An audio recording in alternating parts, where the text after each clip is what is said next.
বহু বছর আগের কথা, যখন পৃথিবী আজকের মতো কোলাহলপূর্ণ ছিল না। এক বিশাল মরুভূমি আর পাহাড়ের মিলনস্থলে একটি ছোট্ট মাটির ঘর ছিল। সেখানে বসবাস করতেন একজন বৃদ্ধ আলিম। তার জীবন ছিল অত্যন্ত সাদামাটা, কিন্তু তার জ্ঞান ছিল সমুদ্রের মতো গভীর। প্রতিদিন ভোরে যখন পাখিরা কিচিরমিচির শুরু করত, তখন থেকেই তার ইবাদত শুরু হতো। তিনি যখন আল্লাহর কালাম তিলাওয়াত করতেন, তখন মরুভূমির উত্তপ্ত বাতাসও যেন শীতল হয়ে আসত। বনের হরিণেরা তার ঘরের পাশে এসে শান্ত হয়ে দাঁড়িয়ে থাকত। আলিম সাহেব কেবল কিতাবই পড়তেন না, তিনি প্রকৃতির প্রতিটি ধূলিকণায় স্রষ্টাকে খুঁজে পেতেন। তার দীর্ঘ সাদা দাড়ি এবং নূরের মতো উজ্জ্বল চেহারা দেখে যে কেউ প্রশান্তি অনুভব করত। আজ সকালে তার মনটা একটু বেশিই ভারী ছিল। তিনি অনুভব করছিলেন আজ বিশেষ কিছু ঘটতে চলেছে। রাত যখন গভীর হল, চারিদিক এক অদ্ভুত নিস্তব্ধতায় ছেয়ে গেল। আলিম সাহেব ঘরে বসে একটি পুরনো পাণ্ডুলিপি পড়ছিলেন। ঘরে একটি ছোট মোমবাতি জ্বলছিল, যার আলো দেয়ালে বিশাল ছায়া ফেলছিল। হঠাৎ করে ঘরের তাপমাত্রা অস্বাভাবিকভাবে কমতে শুরু করল।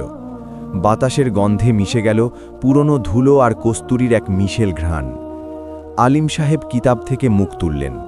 তিনি দেখতে পেলেন ঘরের কোণে একটি বিশাল কালো ছায়া ঘনীভূত হচ্ছে। সাধারণ কোনো মানুষ হলে ভয়ে চিৎকার করে উঠত, কিন্তু আলিম সাহেব ছিলেন অটল। তিনি বুঝতে পারলেন এটি কোনো জিন। জিনটি কাঁপছিল, তার নিঃশ্বাসের শব্দে পুরো ঘর যেন থরথর করে কাঁপছিল। সে এক পা দুপা করে সামনে এগিয়ে এলো। তার চোখ দুটো আগুনের গোলার মতো লাল ছিল, কিন্তু সেই লাল চোখে আজ হিংস্রতা ছিল না, ছিল এক গভীর অপরাধবোধ আর যন্ত্রণার ছাপ। জিনটি মেঝের ওপর হাঁটু গেড়ে বসে পড়ল। তার বিশাল শরীরের ভারে মাটির ঘরটি যেন একবার কেঁপে উঠল। সে ধরা গলায় বলতে লাগল, হুজুর, আমি গত 1000 বছর ধরে অন্ধকারের দাস ছিলাম।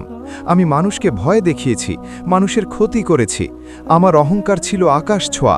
কিন্তু আজ আমার ভেতরে এক ভয়াবহ আগুন জ্বলছে।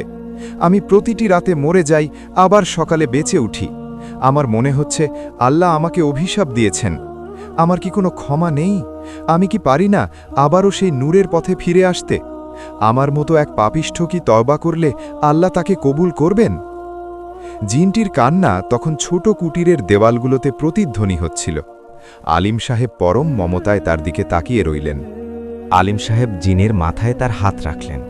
তিনি বললেন, শোনো, আল্লাহর দয়া হলো এক বিশাল সাগরের মতো।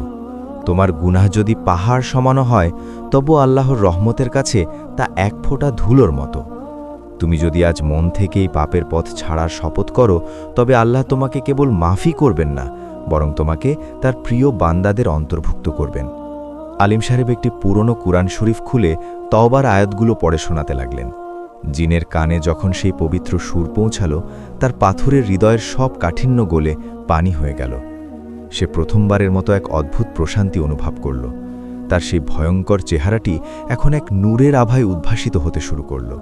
কিন্তু যখনই জিনটি কালিমা পড়ার জন্য প্রস্তুত হল, তখনই বাইরে শুরু হলো এক প্রলয়ঙ্করী ঝড়। কালো মেঘে আকাশ ঢেকে গেল এবং আকাশ থেকে আগুনের স্ফুলিঙ্গ ঝরতে লাগল। শয়তানি জিনের একটি দল খবর পেয়ে গেছে যে তাদের এক শক্তিশালী সঙ্গী আল্লাহর পথে ফিরে যাচ্ছে। তারা কিছুতেই এটা হতে দেবে না। তারা কুটিরটি ঘিরে ধরল এবং ভয়ঙ্কর আওয়াজ করতে লাগল। ঘরটি মরমর করে কাঁপছিল। জিনটি ভয়ে কুঁকড়ে গেল, কিন্তু আলিম সাহেব উঠে দাঁড়ালেন। তিনি উচ্চস্বরে আয়াতুল কুরসি তিলাওয়াত শুরু করলেন। প্রতিটি শব্দের সাথে সাথে ঘর থেকে এক উজ্জ্বল নূরের দেয়াল তৈরি হলো। সেই নূরের তাপে বাইরের অশুভ জিনগুলো চিৎকার করে ধোঁয়ার মতো মিলিয়ে যেতে লাগল। সত্যের কাছে মিথ্যার চূড়ান্ত পরাজয় হলো।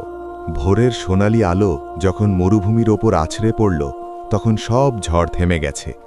জিনটি এখন সম্পূর্ণ শান্ত। সে আলিম সাহেবের কাছে বিদায় নেবার জন্য প্রস্তুত।